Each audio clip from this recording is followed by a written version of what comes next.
Écoutez, nous savons très bien que l'homosexualité sur le plan de l'Église catholique demeure euh, une situation inappropriée, et qui mérite une conversion, une démarche de conversion de ceux et celles qui s'engagent sur ce chemin qui n'est pas le chemin naturel de mariage prôné par Dieu, par l'Église et que nous vivons euh, dans la doctrine catholique. Cette doctrine catholique qui jusqu'à maintenant n'a pas encore changé. Cependant, il y avait une situation qui n'est pas la nôtre, puisque nous ne ressentons pas très bien cette situation ici, mais une situation occidentale où il y a beaucoup de personnes qui s'engagent sur ce chemin.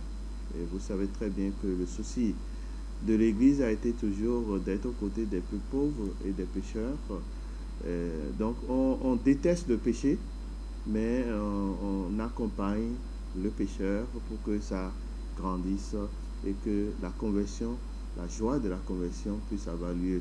Saint Paul dit, je me suis fait tout à tous afin de gagner le plus grand nombre.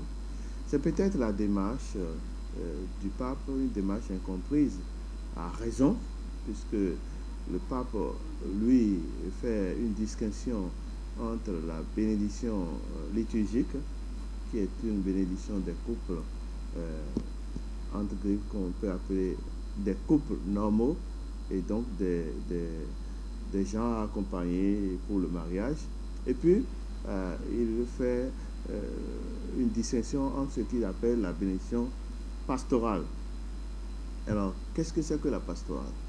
La pastorale, c'est d'aller vers les gens, de les accompagner et de les sortir de leur situation.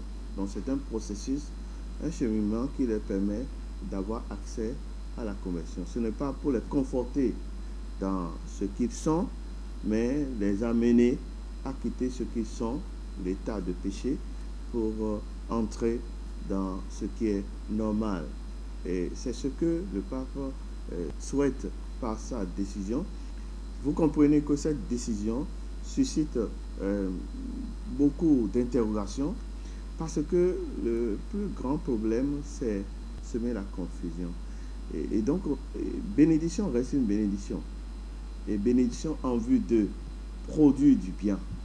Et c'est ça qui fait le problème aussi bien en Afrique qu'ailleurs et qui devient gênant au niveau de la compréhension et de la réception de la démarche du pape.